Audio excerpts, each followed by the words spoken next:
Hello, and welcome to Tuesdays with Thomas. I'm Thomas Douglas, the Artistic Director of the Bach Choir of Pittsburgh, and we're so pleased to have you with us today.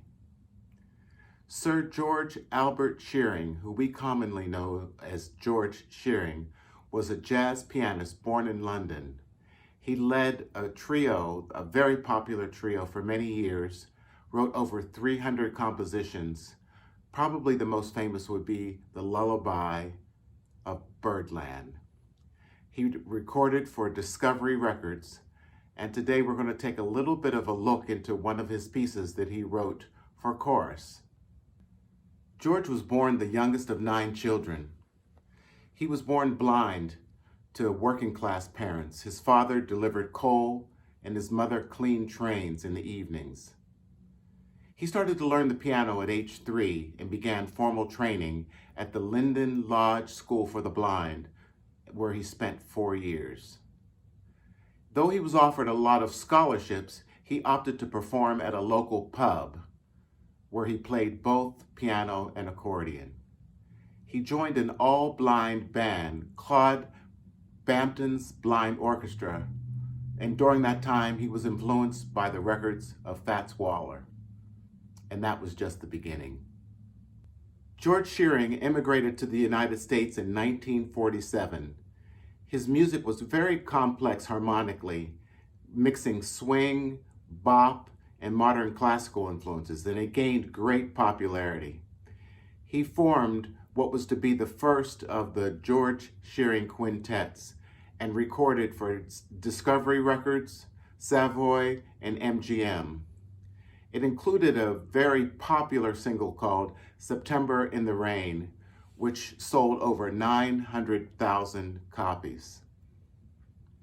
Shearing's interest in classical music resulted in some performances with concert orchestras in the 1950s and 1960s, and his solos frequently drew upon the music of Satie, Delius, and Debussy for inspiration. Now, why he came to write with Shakespeare text, we don't know, but this set of 7 sonnets is really quite popular, very accessible, and wonderful. Some were a cappella, and the others were written for piano and string bass. If one phrase above all others sums up Elizabethan songmaking, it's hey nonny nonny. And there's plenty of hey nonny nonnying going on in the song It Was a Lover and His Lass, from the 5th act of As You Like It by William Shakespeare. The song is a glorious celebration of young love in springtime, so fitting the woodland set romantic comedy in which it appears. This is a Shakespeare song in the pastoral tradition, celebrating the countryside and presenting an idealized vision of the rural landscape as a place for the young lovers to frolic, love, and be young. Let's listen to the song.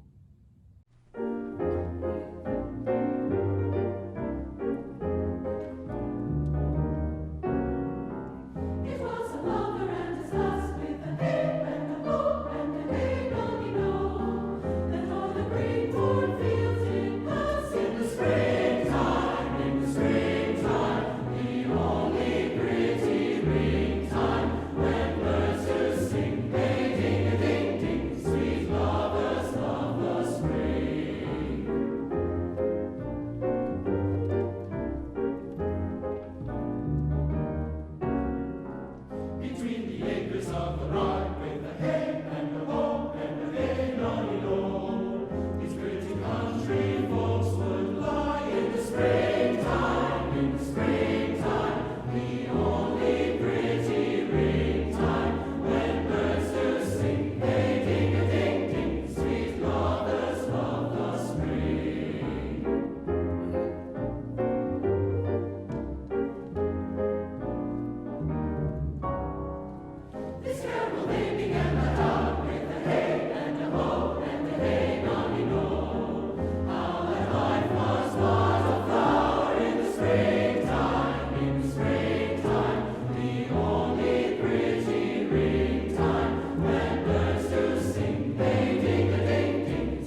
The questions this week all surrounded the realities of COVID-19, so I just wanted to take a moment to speak with you about it.